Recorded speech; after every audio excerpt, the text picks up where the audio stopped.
Assalamualaikum warahmatullahi wabarakatuh. Puji syukur kita panjatkan kehadirat Tuhan Yang Maha Esa yang telah memberikan kita kesempatan dalam pembuatan video presentasi pada kali ini. Saya ucapkan terima kasih kepada dosen pengampu dan teman-teman yang sudah berpartisipasi dalam pembuatan video presentasi ini. Saya Aris Satriawan sebagai moderator pada presentasi kali ini. Materi yang akan kami bawakan pada presentasi kali ini adalah grafik, hypermedia, dan multimedia. Sebelum memasuki materi, saya akan memperkenalkan anggota-anggota kelompok saya, yaitu Laude Azhar Ramadan, Muhammad Sofyan Al-Qadri, Muhammad Syawal Al-Qadri, Akmal Alif, Ona Artalita, Andika, Sania Purnamarik, Dian Pamungkas, dan Syahidin. Untuk mempersingkat waktu, mungkin kita bisa langsung saja ke materi. Baik, saya akan menjelaskan bagian pendahuluan, yakni memetakan lanskap digital. Grafik, hypermedia, dan multimedia merupakan 3 pilar konsep yang saling terjalin dalam membentuk pengalaman digital kontemporer. Meskipun memiliki fokus yang berbeda, ketiganya berkolaborasi untuk menghadirkan informasi yang kaya, visual, dan dapat dinavigasi secara intuitif. Memahami perbedaan dan keterkaitan ketiganya sangat penting bagi setiap profesional teknologi informasi. Berikut dapat dilihat di slide, ada grafik yang merupakan representasi visual baik statis maupun dinamis. Kemudian hypermedia yang merupakan struktur non-linear yang menghubungkan media melalui tautan atau links. Kemudian multimedia, yaitu integrasi berbagai jenis media untuk penyampaian yang lebih komprehensif. Kemudian yang terakhir ada fokus inti, di mana komputer grafik, media dinamis, interaktivitas, dan kompresi data. Selanjutnya slide kedua, yakni komputer grafik, seni dan ilmu visualisasi. Komputer grafik adalah disiplin ilmu yang berfokus pada penciptaan, manipulasi, dan rendering citra digital. Ini adalah tulang punggung dari hampir semua interaksi visual modern, mulai dari antarmuka pengguna hingga dunia virtual 3D yang lebih kompleks. Proses utamanya melibatkan pemodelan, rendering, dan animasi. Di sini bisa kita lihat di slide teknologi inti dalam rendering. Yang pertama yakni rasterisasi, mengubah representasi geometris atau vektor menjadi matriks pixel atau raster yang ditampilkan di layar. Contohnya algoritma garis Bresenham. Dan yang kedua, shading dan lighting, yakni menghitung interaksi cahaya dengan permukaan objek. Untuk realisme, model seperti Phong shading menentukan pantulan difus dan spekular. Dan yang ketiga, yang terakhir, ada rendering 3D pipeline, yakni serangkaian langkah dari pemrosesan vertex, rasterisasi hingga fragment shading. API modern seperti Vulkan atau OpenGL mendukung rendering real-time performa tinggi. Baik, di sini saya akan menjelaskan tentang aplikasi strategis komputer grafik. Komputer grafik tidak hanya terbatas pada hiburan. Ia memainkan peran krusial dalam berbagai sektor industri, memberikan visualisasi yang diperlukan untuk pengambilan keputusan dan simulasi kompleks. Contohnya yang itu pertama, game dan simulasi. Engine seperti Unity dan Unreal menciptakan dunia 3D interaktif. Digunakan juga untuk simulasi pelatihan penerbangan atau medis yang memerlukan visualisasi realistis. Yang kedua itu CGI dan film. Penggunaan computer generated imagery atau CGI untuk efek visual dan yang kompleks memungkinkan penciptaan lingkungan, karakter, dan adegan yang mustahil dilakukan secara fisik. Yang ketiga itu visualisasi data dan desain. Visualisasi data ilmiah atau desain arsitektur grafik membantu menganalisis kesimpulan data besar dan memvalidasi desain sebelum implementasi fisik. Selanjutnya yaitu hypermedia atau navigasi nonlinear dan keterhubungan. Hypermedia adalah konsep yang melampaui hypertext dengan mengintegrasikan berbagai jenis media, gambar, audio, video dalam jaringan yang terstruktur oleh tautan atau link. Struktur nonlinear ini membebaskan pengguna dari alur sekuensial tradisional. Contohnya yaitu contoh teks yaitu dokumen linear tanpa tautan. Kalau contoh hypertext itu tautan hanya antar teks.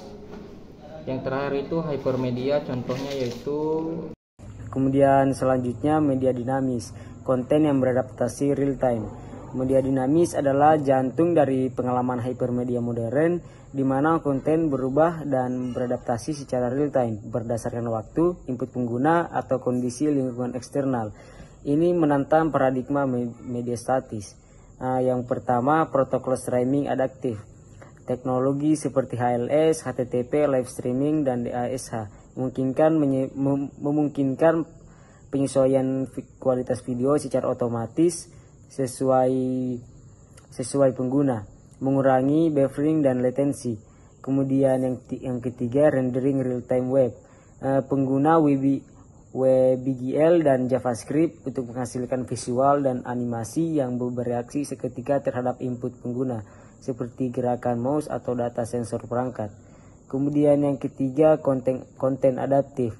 Algoritma menganalisis perilaku pengguna misalnya di platform streaming untuk menyesuaikan feed berita rekomendasi produk atau konten iklan secara dinamis.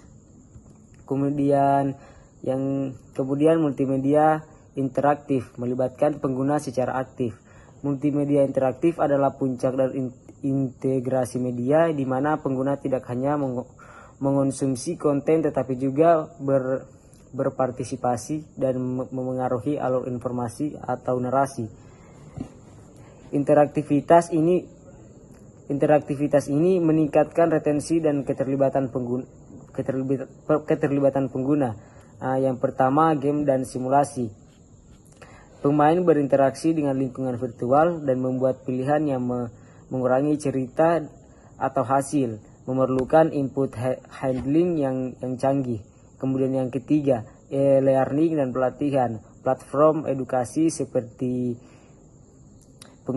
menggunakan kuis interaktif, video, dan feedback suara untuk memperkuat pembelajaran melalui partisipasi aktif.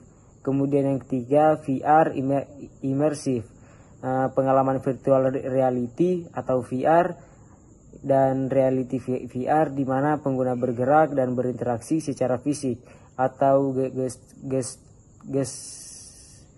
gestural untuk mengendalikan konten. Kunci keberhasilan multimedia interaktif terletak pada input handling yang efisien, menggunakan pemrograman berbasis peristiwa event-driven untuk merespon klik, sentuhan, atau gerakan serta desain. Baik kompresi data atau data dipadatkan, efisiensi penyimpangan dan transmisi, mengintegrasikan berbagai media seperti audio, video resolusi tinggi, menghasilkan file berukuran sangat besar. Kompresi data menjadi krusial untuk mengelola ukuran file tersebut tanpa mengorbankan kualitas secara signifikan, memungkinkan transmisi cepat dan penyimpanan hemat. Seperti yang kita lihat pada tabel di PPT tersebut, 75% menunjukkan MP3 audio. Rasio kompresi tipikal dari file WAV asli menggunakan kuantitasi untuk menghilangkan frekuensi yang tidak terdengar oleh telinga manusia. Terus menunjukkan 90% H.264 video. Efisiensi kompresi video yang memungkinkan streaming HD dengan bandwidth yang lebih rendah bergantung pada penghilangan redundansi temporal dan spasial.